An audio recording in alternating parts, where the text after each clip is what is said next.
I would like to ask you some questions about the similarities between Mussolini and Golwalkar. Most welcome. What are some of the basic similarities between Mussolini's fascist ideology and Golwalkar's Hindutva ideology? If you read the Golwalkar's Hindutva ideology mentioned in his book The Bunch of Thoughts, you will come to the conclusion that Mussolini is the guru, the teacher of Golwalkar. The fascist ideology of Mussolini as well as the fascist ideology of Golwalkar have many similarities, like suppressing their own citizens, having enmity with their own countrymen, fighting with their own countrymen, destroying with their own country's wealth by siding with the foreign forces, having agenda to control media, government offices, and army and everything. No civil rule at all. Attacking the opponents and trying to outrage the wealth, modesty of the women of the opponents. Likewise, you find many such similarities between Mussolini as well as Golwalkar. I say that RSS have a strong Italian connection.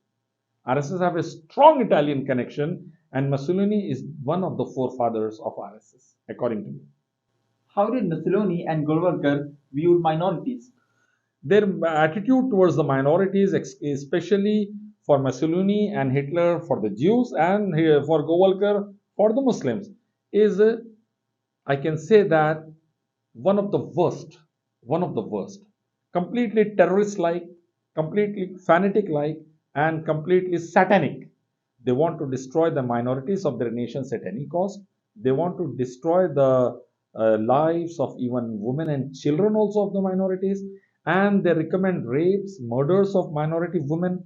Because of that, we find that in all the riots happening in India by RSS, right from post-independent India, the partition, then you find Hyderabad riots, then Bhagalpur, then Muzaffarnagar, Gujarat, then Manipur. You find how the women were especially attacked by the RSS fanatic terrorists. So Mussolini had this idea, so do Hitler and even the Golwalkar. So Golwalkar, Savarkar are, I can say that, the ideological children of Mussolini as well as of that of Hitler. To what extent did Mussolini and Golwalkar go to promote the supremacy of their respective groups? They can go to any extent. They can violate human rights of every citizen. They can destroy their own nation. They can disintegrate their own nation. They can conspire against the good people of their own nation. They can commit riots, death, destruction, killings. They can align with the foreign forces as Golwalkar aligned with the Britishers. And his famous quote was, "O Hindus, do not waste your money and energy fighting the Britishers. Rather fight Muslims first and support the Britishers." That was his statement. When millions of Hindus have died in Bengal, Golwalkar said that to pacify the Hindus, don't get agitated, give little sacrifice, but be with the Britishers against the nation, against the Muslims.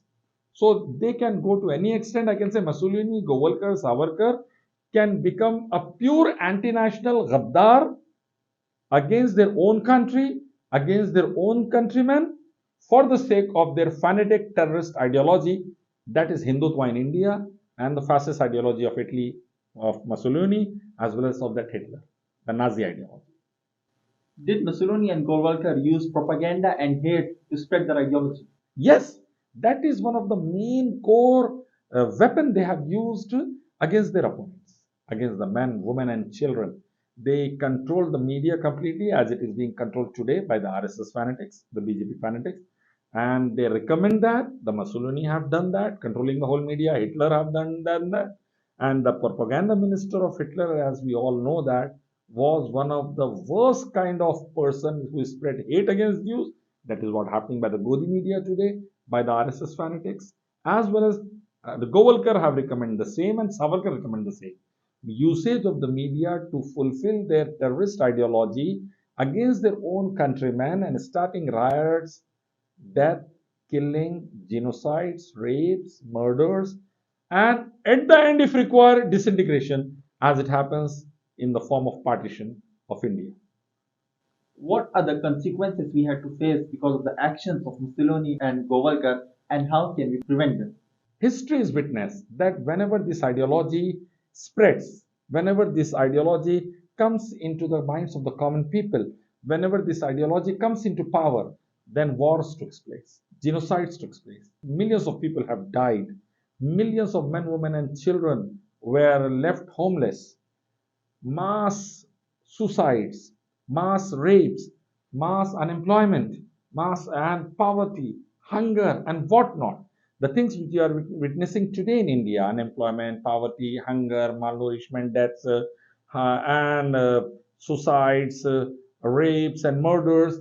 That is one of the side effect and consequence of the Hindutva ideology of Golwalkar, RSS, BJP, now Modi and Yogi and Amit Shah, and their guru, the fascist Mussolini and Hitler. So I can say that whenever this ideology came, it brought nothing but destruction for their own people also, for the people of Mussolini, for the people of Hitler, that is Italy, the people of Italy and Germany, for the people of India. Earlier also it has brought a lot of destruction. The partition took place and millions of people have died. Millions got displaced. Millions become refugees. Millions lost their livelihood. Then it took years and years for India and Pakistan to revive. And still they are struggling with it, I can say. A billion Indians are hungry today. 800 million Indians are being given free 5 kg food grains by the government. 400 millions are unemployed. 40 million graduates are unemployed in India today. Why? The consequences of Hindutva ideology on the masses was always worst. If at all a billion Indians get destroyed, okay, unemployment happens, economy get destroyed, industrialization get destroyed, educational setup get destroyed, whatever happens, okay, but make sure that minorities get killed. That was the ideology of Golwalkar Savarkar. That is being implemented today by Modi, Yogi, Amit Shah, BJP, RSS through their worst tyrannical policies as well as through Govind. Because of that, I recommend in every talk, read your scriptures, Vedas, Gita, Upanishad, Manusmriti, Bible, Guru Granth, as well as Alhamdulillah, the Quran and the authentic Hadith. It recommends oneness of God Almighty. Worship Allah alone. Obey final messenger Muhammad Sallallahu Alaihi Wasallam. Don't worship the creations. Worship only Creator, Cherisher Allah. Unite in the name of God. Don't fight in the name of God. And moreover, it also recommends that don't spread hate, don't spread lies, don't spread falsehood, don't kill the innocents, don't attack the innocents, don't rape the woman, don't attack the modesty of the woman, and become compassionate and give charity, help each other, have mercy on the people of earth. Allah will have mercy on you. Saving one innocent of any religion as is saving the whole humanity. Establish justice, punish the rapists and murderers with death penalty. Protect your own citizens. That's what Islam says. So these are the teachings of Islam we try to propagate to fight the Hindutva ideology, which is based on terrorism, fascism, extremism, and run by the fanatics, and most of the times produce people like Nathuram Godse, who killed Mahatma Gandhi. So Nathuram Godse, a fanatic, was of RSS, a student of Golwalkar and Savarkar. And he killed Mahatma Gandhi. The first terrorist of modern India, Nathuram Godse. So I can say that this particular ideology is nothing but a cancer for Indian society, the Hindutva ideology. And it is brought by Golwalkar and Savarkar from their gurus, Mussolini and Hitler. It is going to be a doom for Bharat, and it is nothing but a disaster. May Allah protect my Bharat. May Allah protect Bharat and Bharat.